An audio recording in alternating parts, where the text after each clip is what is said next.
ఆ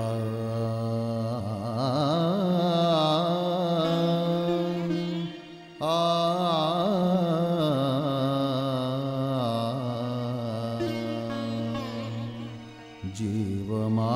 జీవమానీవికా లేవవే యేసుని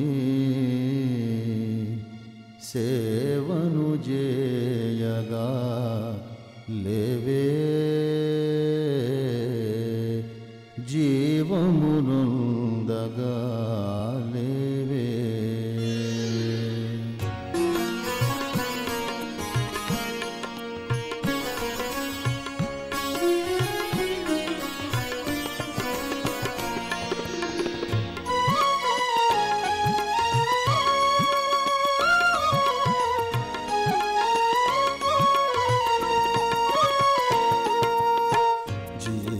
జీవమానీవికా లేవవే యేసుని సేవను జేయగా లేవే జీవమునుండగా లేవే. జీవమానీవికా లేవవే యేసుని సేవను జేయగా లేవే జీవమునుందగా లేవే.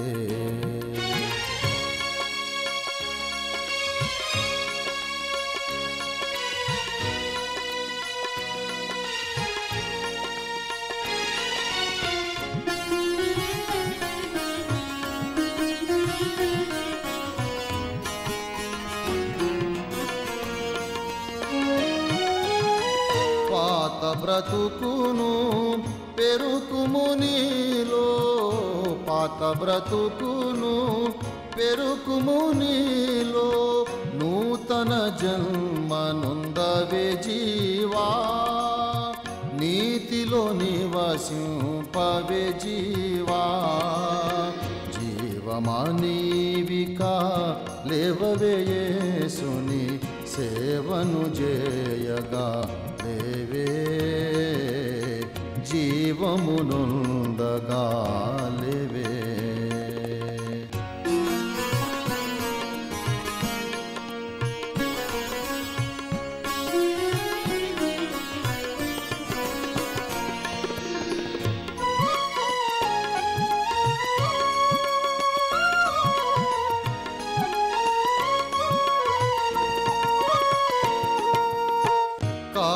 కామక్రోధముల లోభమోహంబుల, కామక్రోధముల లోభమోహంబుల కట్టుల నెల్లద్రించుకో జీవా, కట్టబడకు మింకను జీవా. జీవమానీవికా లేవవే యేసుని సేవను జేయగా లేవే జీవమునుండగా లేవే.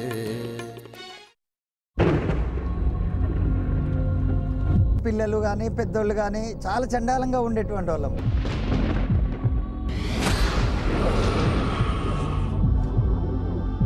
మాకు నీళ్లు లేవు, మాకు కరెంటు లేదు, పిల్లలకు అన్నం లేదు, మాకు అన్నం లేదు.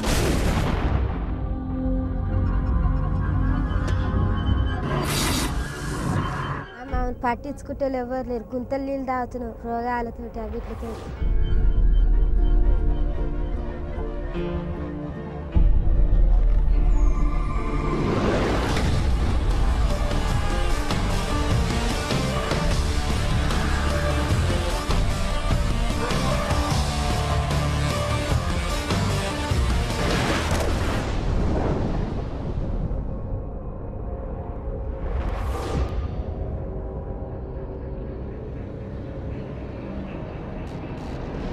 ముందులాగా అయితే లేదమ్మా. నా పిల్లలు నన్ను చాలా సంతోషంగా ఇచ్చిందక్క.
సుప్రభాతం, శుభోదయం.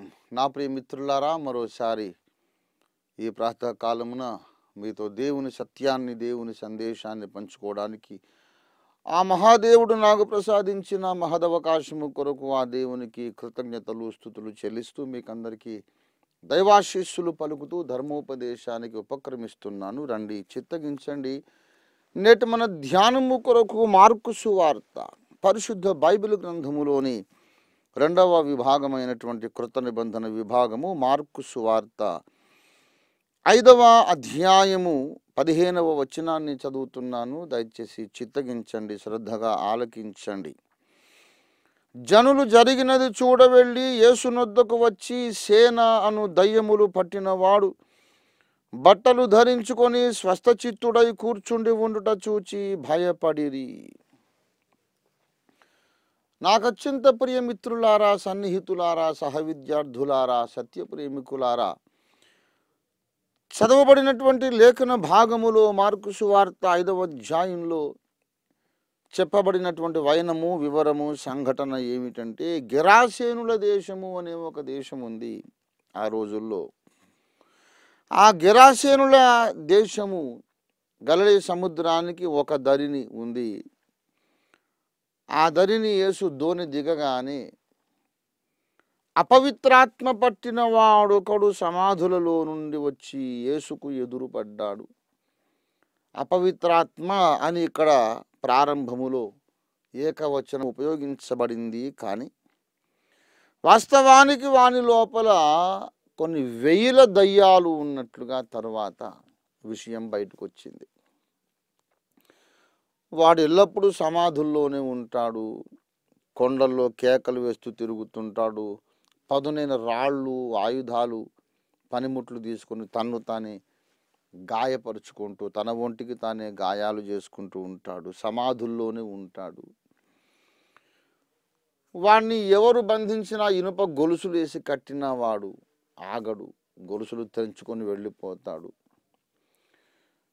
గనుక వాడిని ఎవరు బాగు చేయలేకపోయారు. వాడు యేసును చూడగానే పరుగెత్తుకుని వచ్చి సాగిలపడి, యేసు సర్వోన్నతుడైన దేవుని కుమారుడా అని పిలుస్తున్నాడు. యేసు ఎవరు అనే విషయంలో మనుషులకు కన్ఫ్యూజన్ ఉంది, కానీ దయ్యాలకు కన్ఫ్యూజన్ లేదండి. దయ్యాలకు తెలుసు యేసే సృష్టికర్త, సర్వోన్నతుడైన దేవుని కుమారుడని, ఆయనే నాద బ్రహ్మము, ఆది సంభూతుడు, విశ్వ చక్రవర్తి అని యేసును గూర్చి దురాత్మలకు, దయ్యాలకు బాగా తెలుసు. అయితే తమకు తెలిసిన ఆ సత్యాన్ని మనుషులకు తెలియకుండా చేయడానికి సాతాను మనుషులందరి మనోనేత్రాలకు గ్రుడ్డితనం కలుగజేశాడు. యేసు ఎవరో వాడికి తెలుసు, కానీ మనకు తెలిసింది అనుకోండి, మనకు తెలిస్తే మనం సాతాను యొక్క గ్రిప్లో నుండి తప్పించుకుంటాం, వాడి పట్టులో నుండి వదిలించుకొని బయటికి వెళ్ళిపోతాం. వాడొక దుష్ట నియంత, దుష్ట రాజు, అబద్ధాలు చెప్పి మనల్ని వాడి అదుపులో ఉంచుకోవాలని ప్రయత్నం చేస్తున్నాడు. గనుక సత్యము తానయ్యున్న యేసు ఎవరో అన్న సత్యం, యేసును గూర్చిన అసలు సత్యం మనుషులకు తెలియకుండా మనుషులందరూ ఈ మనోనేత్రాలకు వాడు గ్రుడ్డితనము కలుగజేశాడు. ఇక్కడ దయ్యములు పట్టిన వాడు చెబుతున్నాడు, దేవుని కుమారుడా, సర్వోన్నతుడైన దేవుని కుమారుడా యేసు, నాతో నీకేమీ, నన్ను బాధపరచకుము అని దేవుని పేరిట నీకు ఆనబెట్టుచున్నాను, ఒట్టు పెట్టుచున్నానని బిగ్గరగా కేకలు వేశాడు. సరే, ఆ విషయం అంతా ఇప్పుడు అక్కర్లేదు, నా ప్రసంగాంశం అది కాదు. యేసు ప్రభు వారు గద్దించాడు, ఆ వేల దయ్యాలు వెళ్ళిపోయినాయి. తరువాత వీడు ఈ దయ్యములు బట్టి ఒకప్పుడు పీడించబడిన వాడు ఇప్పుడు బాగుపడ్డాడు. యేసు పాదాల దగ్గర కూర్చున్నాడు, యేసు బోధ వింటున్నాడు. గ్రామములోని ప్రజలందరూ వచ్చి ఈ విషయాన్ని చూసి ఆశ్చర్యపడ్డారు, ఈ దృశ్యాన్ని చూసి ఆశ్చర్యపడ్డారు. ఒకప్పుడు భీకరంగా కేకలు వేస్తూ తన్ను తాను గాయపరుచుకుంటూ కనబడ్డ వాళ్లను గాయపరుస్తూ ఒక ప్రమాదకరమైన బీభత్సాన్ని సృష్టిస్తున్నటువంటి భయంకర వ్యక్తిగా ఉన్నటువంటి ఈ వ్యక్తి, ఈ దయములు పట్టినటువంటి వ్యక్తి ఈనాడు ప్రశాంతంగా చక్కగా యేసు పాదాల దగ్గర కూర్చుని భక్తిగా వినయంతో ఒక నూతనమైన వ్యక్తిగా మారిపోయి యేసు బోధ వింటూ ఉన్నాడు. ఈ సంభవాన్ని, ఈ నూతన దృశ్యాన్ని, అనూహ్యమైన ఎదురు చూడని ఈ దృశ్యాన్ని చూసి భయపడ్డారట. ఇదేమిటిలా జరిగింది అని. ఆ సందర్భంగా చెప్పబడిన ఒక మాట ఈనాటి మన ధ్యానాంశము. అతడు స్వస్థ చిత్తుడై కూర్చుండి ఉండుట చూచి. స్వస్థ చిత్తత, చిత్తము అంటే మనస్సు, స్వస్థ చిత్తుడు అంటే మనస్సులో స్వస్థత పొందినవాడు. బైబిల్ చెబుతోంది, యేసు పొందిన గాయముల చేత మనకు స్వస్థత కలుగుచున్నదని బైబిల్ చెప్పింది. ఈనాడు స్వస్థత కూటాలు పెడుతున్నారు, చాలా సంతోషమే. అనేకమైన ఫిజికల్ సిక్నెసెస్ అండ్ డిసీజెస్, భౌతిక శరీర సంబంధమైన రోగములు, ఎన్నెన్నో రకాల రోగాల పట్టి చదవడం ఇప్పుడు ఈ ప్రసంగ టైం కూడా సరిపోదు. ఆ రోగాల పట్టి చదవడానికి వివిధమైన నానా విధములైన భిన్నములైన రోగాలను స్వస్థపరిచే వరము కలిగిన భక్తులు గద్దించగా రోగాలు పారిపోతున్నాయి. అనేక మంది స్వస్థత పొందుతున్నారు. ఇది మేము నమ్ముతున్నాం. స్వస్థపరిచే వరం ఉన్నది అని మేము నమ్ముతున్నాము. ఆ వరము కలిగిన ప్రత్యేకమైన భక్తులు ఉన్నారని మేము నమ్ముతున్నాం. అందులో ఎలాంటి సంశయానికి కానీ రెండవ అభిప్రాయానికి కానీ తావు లేదు. అలాగూ స్వస్థపరిచే వరము కలిగి పరిచర్య చేసి సువార్త ప్రకటిస్తున్న భక్తులందరికీ మేము ఈ ప్రసంగ సందర్భంగా మా వందనాలు, మా సంఘీభావము తెలియజేస్తూ ఉన్నాం. We are with them, we honour them, we respect their ministry, we recognise their ministry. స్వస్థతలే జరగవు, అదంతా బూటకం అండి అనే బోధకులు ఉంటే ఉండవచ్చు. అందరూ మహానుభావులే, వారికి మా వందనాలు. స్వస్థతలు జరగవు అని ఎవరైనా అంటే వారితో మాకు డిస్ప్యూట్ లేదు. వాళ్ళు తమ అనుభవ సాక్ష్యం చెబుతున్నారు. స్వస్థతలు జరగవండి అంటే అర్థం ఏంటంటే మా సంఘంలో జరగవు, మా ఇంట్లో జరగవు, నేను ప్రార్థన చేస్తే జరగవని వారి విశ్వాసాన్ని వాళ్ళు ప్రకటిస్తున్నారు. అందులో నేను విభేదించాల్సిందేమీ లేదు. ఏమో బాబు, నీకు జరగవేమో, నాకు తెలీదు, నీ మాట నమ్ముతున్నాను. కానీ మా కళ్ళ ముందు మాత్రం ఎన్నో జరుగుతున్నాయి అద్భుతాలు, స్వస్థతలు. నేను స్వస్థపరిచే వరము ప్రత్యేకంగా కలిగిన భక్తుడిని ఏమి కాదు. వాక్య సేవ దేవుడు నాకు ఇచ్చిన పరిచర్య వరము, బాధ్యత. కానీ మా సంఘంలో కూడా నేను ప్రార్థన చేసినప్పుడు ఎందరో స్వస్థతలు పొందుతూనే ఉన్నారు. అసలు స్వస్థతలు లేవని చెప్పుకుంటున్న సంఘాలలో కూడా భక్తులు ప్రార్థన చేసుకుంటున్నారు. సమస్యల పరిష్కారము, వ్యాధుల్లోని స్వస్థత పొందుతూనే ఉన్నారు.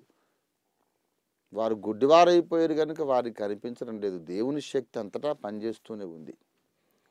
ఆ విషయంలో ఇక మనకు వివాదం అక్కర్లేదు. కానీ శరీర స్వస్థత మీద ఇంత చర్చ జరుగుతోంది, ఇంత శ్రద్ధ మనము లగ్నము చేస్తూ ఉన్నాము, ఇంతగా మనసు పెట్టి మాట్లాడుకుంటున్నాము. కానీ స్వస్థత శరీరానికి మాత్రమే వచ్చినప్పుడు అది నిష్ప్రయోజనము అనే మహాసత్యాన్ని దేవుని బూరగా నేను ప్రకటిస్తున్నా, దేవుని నోరుగా నేను ప్రకటిస్తున్నాను. If healing is done only in the body, that is just nothing and of no use at all. శరీరానికి ఏ రోగం వచ్చినా దాన్ని దేవుడు స్వస్థపరుస్తాడు. కానీ స్వస్థత అక్కడ ఆగకూడదు. శరీరములో మాత్రమే స్వస్థత పొంది మళ్ళీ ఆ వ్యక్తి నరకానికి వెళ్ళే అవకాశం ఉంది. స్వస్థత మనస్సుకు కావాలి, స్వస్థత అంతరంగ పురుషునికి కావాలి, స్వస్థత ఆత్మకు కావాలి, ప్రాణమునకు కావాలి, హృదయానికి కావాలి. స్వస్థ చిత్తుడు అన్నాడు. చిత్తమునకు స్వస్థత ఎందుకు కావాలంటే ముందు చిత్తమునకు రోగం వచ్చింది. చిత్తమునకు రోగం వచ్చింది. చిత్తం అనగా మనస్సు. మనస్సుకు రోగం వచ్చింది. మనస్సుకు రోగం వచ్చినప్పుడు మనిషి వ్యవహారం, ప్రవర్తన, ఆలోచన ఎలా ఉంటుందో యెషయా ప్రవచన గ్రంథము 5వ అధ్యాయము 20వ వచనములో చెప్పబడుతుంది. చదువుతున్నాను, చిత్తగించండి మేధావులారా, బుధజనులారా. చూడండి దీర్ఘదర్శి యెషయా ఏం చెబుతున్నాడో. కీడు మేలనియు మేలు కీడనియు చెప్పుకొని చీకటి వెలుగనియు వెలుగు చీకటనియు ఎంచుకొను వారికి శ్రమ శ్రమ. చేదు తీపెనియు తీపి చేదనియు ఎంచుకొను వారికి శ్రమ. ఇట్లాంటి వింత జనాలు ఉన్నారండి భూమి మీద. కీడు చేస్తేనేమో మేలు అంటారట, మేలు చేస్తేనేమో కీడు అంటారట. చీకటిని చూసి ఇది వెలుగు అంటారట, వెలుగును చూసి ఏంటి ఇంత చీకటిగా ఉంది అంటారట. చేదు వారి నోట్లో పెడితే ఆహా ఎంత తీయగా కమ్మగా ఉంది అంటారట. బెల్లం ముక్క, చెరుకు గడ, చక్కెర, పంచదార వారి నోట్లో పోస్తే, చెరుగ్గడ బెల్లం వారి నోట్లో ఉంచితే చిచి ఏమిటింత చేదుగా ఉన్నది అంటారట. తీపిని చేదనుకుంటారు, చేదును తీపి అనుకుంటారు. కీడు చేస్తే ఇదే మేలు అంటారు, మేలు చేస్తే ఏంట్రా ఇంత కీడు చేశావంటారు. అంటే ప్రాపర్ జడ్జిమెంట్ లేదన్నమాట. ఎవరికైతే మనస్సులో సరైనటువంటి తీర్పు తీర్చే వ్యవస్థ, ఆ system of logic, system of understanding, system of making proper judgment అనేది ఎవరికైతే లోపల చెడిపోయిందో అలాంటి వాళ్ళు సత్యమును అంగీకరించలేరు. 2వ తిమోతి పత్రిక పరిశుద్ధ బైబిల్ గ్రంథంలో నుండి 2వ తిమోతి పత్రిక 3వ అధ్యాయం 8వ వచనంలో ఇలాగూ వ్రాయబడింది. ఎన్నే ఎంబ్రే అనువారు మోషేను ఎదిరించినట్లు వీరును చెడిన మనస్సు కలిగి విశ్వాస విషయములో భ్రష్టులై సత్యమును ఎదిరింతురు. చాలామందికి మనస్సు చెడిపోయింది, అందుకే సత్యం అర్థం కాదు. ఎన్ని విధాల లాజికల్ రీజనింగ్స్ ఎన్ని చెప్పినా, ఎన్ని నిరూపణలు రుజువులు చూపినా సత్యము అంటే ఇష్టం లేదు, వెలుగు అంటే ఇష్టం లేదు. వెలుగును చూసి చీకటి అంటాడు, భక్తుణ్ణి చూసి ఇతడొక భ్రష్టుడు అంటాడు, భ్రష్టుణ్ణి చూసి ఇతడే మహా అవతార పురుషుడు, భక్తాగ్రణి అంటాడు. They always make a wrong judgement. ప్రియ మిత్రులారా, సత్యమును మనము గ్రహించాలి అంటే ముందు మనస్సు స్వస్థత పొందాలి. స్వామి దయానంద సరస్వతుల వారు అన్నారు, సత్యమును గ్రహించుటకును స్వీకరించుటకును అసత్యమును త్యజించుటకును మనము సర్వదా సంసిద్ధులమై ఉండవలే అన్నారు మహర్షి స్వామి దయానంద సరస్వతి గారు. సత్యాన్ని గ్రహించాలి, సత్యాన్ని స్వీకరించాలి, సత్యము కొరకు నిలబడి పోరాడాలి. కానీ సత్యం అనేది మనకు అర్థం కావాలంటే మనస్సు ఆరోగ్యంగా ఉండాలి కదా. మనస్సుకు రోగం వచ్చిన వాడు వెలుగును చీకటి అనుకునేవాడు, చీకటిని వెలుగు అనుకునేవాడు, తీపిని చేదు అనుకునేవాడు, చేదును తీయగా ఉంది అనుకునేవాడు, మేలు చేస్తూ ఉంటే ఏమిట్రా నాకు ఇంత కీడు చేస్తున్నావు అనేవాడు సత్యమును ఎలా గ్రహించగలడు? ఈనాడు సర్వ మానవ కోటికి ఈ మానసిక రోగం వచ్చింది. దీనికి పరిష్కారము మెంటల్ హాస్పిటల్లో చేర్పించడం కాదు. మానసిక రోగ చికిత్సాలయాలు ఉన్నవి, సైకియాట్రిస్ట్ ఉన్నారు, కానీ వాళ్ళు కూడా బాగు చేయలేని రోగం ఇది. ఎందుకంటే మనస్సుకు ఈ రోగం ఆత్మ నుండి సంక్రమించింది. ఇదొక ఆత్మ సంబంధమైన రోగం. ఇది స్వస్థత పొందితే తప్ప, ఈ రోగము తొలగించబడితే తప్ప, మనస్సు ఆరోగ్యవంతమైతే తప్ప సత్యం అర్థం కాదు, యేసు ఎవరో అర్థం కాదు. అందుకే యెషయా గ్రంథం 6వ అధ్యాయము 10వ వచనంలో ఇలాగూ వ్రాయబడింది, వారు కన్నులతో చూచి చెవులతో విని హృదయముతో గ్రహించి మనస్సు మార్చుకొని స్వస్థత పొందకపోవునట్లు ఈ జనుల హృదయము క్రొవ్వజేసి వారి చెవులు మందపరిచి వాటిని మూయించుమని చెప్పెను. మనస్సు మారి స్వస్థత పొందకుండున్నట్లు వారి కన్నులు మూయబడ్డవి, చెవులు మూయబడ్డవి.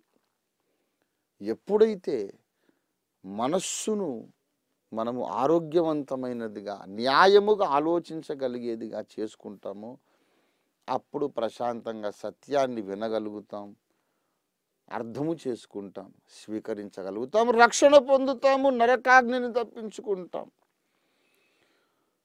శరీరమునకు మాత్రమే కాదు, చిత్తమునకు స్వస్థత కలుగజేయువాడు యేసు. హృదయమునకు, ఆలోచన విధానమునకు స్వస్థత కలుగజేయువాడు యేసు. యేసు పొందిన దెబ్బల వలన మనకు స్వస్థత కలుగుచున్నది. అంటే క్యాన్సర్ నుండి, టీబీ నుండి, కామెర్ల రోగం నుండి, షుగర్, బీపీ, హార్ట్ డిసీజ్ నుండి, ఇలాంటి ఇతర వ్యాధులు, శారీరక వ్యాధుల నుండి మాత్రమే కాదు, యేసు ద్వారా మనము మనస్సుకు పట్టిన రోగము నుండి, అన్యాయముగా ఆలోచించే రోగము నుండి స్వస్థత పొందాలి. ఇవాళ యేసే రక్షకుడని అనేక మంది గ్రహించలేకపోతున్నారు. ఎందుకంటే వాళ్ళు వెలుగును చూసి చీకటి అనుకుంటున్నారు. అంతేకాదు, ఒక సత్య ప్రవక్త లేఖన సారాంశమే సత్యమని 100ల కొలది వచనాలను చూపి నిరూపిస్తున్నా సరే ఎదురు నిలబడలేరు, చెబుతున్నది అబద్ధమని నిరూపించలేరు, వాక్యాధారము చూపించలేరు, చెబుతున్న ఆధారాలు అంగీకరించలేరు, తమ బోధను మార్చుకోలేరు, సంస్కరించుకోలేరు. సత్యమును ద్వేషిస్తున్నటువంటి క్రైస్తవులు ఎందరో ఉన్నారు. నా సందేశము క్రైస్తవేతరులకు మాత్రమే కాదు, యేసే నా దేవుడని గ్రహించి బైబిలే ప్రామాణిక గ్రంథమని చంకన పెట్టుకొని నెత్తిన మోసుకొని తిరుగుతున్నటువంటి క్రైస్తవ భక్తులు కూడా చాలామంది సత్యబోధలోకి రాలేకపోతున్నారు. సత్యం చెబితే దూషిస్తున్నారు, ద్వేషిస్తున్నారు, అసహించుకుంటున్నారు, మా మీద స్పర్ధ పెంచుకుంటున్నారు. ఎందుకంటే మనస్సు ఇంకా స్వస్థత పొందలేదు. ప్రియ సోదరుడా, సోదరి, నీవు క్రీస్తులో ఉన్నావో లేక క్రీస్తుకు వెలుపల ఉన్నావో, నీవెవరైనా సరే నీవు సత్యలోకము చేరాలంటే నీవు ఈ లోకంలో ఉండగానే సత్యాన్ని గ్రహించాలి. సత్యాన్ని గ్రహించాలంటే నీ మనస్సుకు ఆరోగ్యం ఉండాలి, సరైన ఆలోచన, ప్రశాంత చిత్తముతో న్యాయముగా పూర్వాపరాలు, కార్యకారణాలు బేరీజు వేసి సత్యాన్ని గ్రహించగలిగేటంత స్వచ్ఛత, స్పష్టత నీ మనస్సుకు రావాలంటే ప్రభువుని యేసు మాత్రమే నీకు అది ఇవ్వగలడు. యేసు శిలువలో గాయపడింది నీ మనస్సును స్వస్థపరచడానికి కూడా. శరీరం ఆరోగ్యంగా ఉంది, మనస్సుకు రోగం వచ్చిందనుకోండి, నీవు అసత్యములోకి వెళ్ళిపోయి నరకాగ్ని గుండంలోకి వెళతావు. శరీరం ఎలాగన్నా ఉండని, మనస్సుకు స్వస్థత ఉందనుకో, నీవు సత్యాన్ని గ్రహించగలుగుతావు, సత్యలోకము చేరగలుగుతావు, నిత్య మోక్ష సుఖములలో ఓలలాడి తేలియాడి ఆనందించగలుగుతావు. గనుక చిత్తమును సహా స్వస్థపరుచుటకు శిలువలో యజ్ఞమై మరణించి లేచిన ప్రభువైన యేసునందు విశ్వాసం ఉంచండి, స్వస్థ చిత్తులు గండి, మోక్షమును సాధించండి. ఆ భగవానుడు మీ కట్టి కృపను అనుగ్రహించునుగాక. ప్రార్థన చేసుకుందాం. ప్రేమ కలిగిన మా మహాపరిశుద్ధ తండ్రి, ఈ దినమున నీ యొక్క ధర్మోపదేశమును, సత్య సందేశమును విన్న ప్రతి ఒక్కరికి చిత్తమునకు స్వస్థత చేకూర్చి స్వస్థ చిత్తులనుగా వారిని చేసి మోక్షరాజ్యమునకు యోగ్యులుగా చేయమని యేసు అతి పరిశుద్ధ నామమున స్తుతించి స్వతంత్రించుకొని వేడుకుంటున్నాము తండ్రి. ఆమేన్, ఆమేన్. God bless you.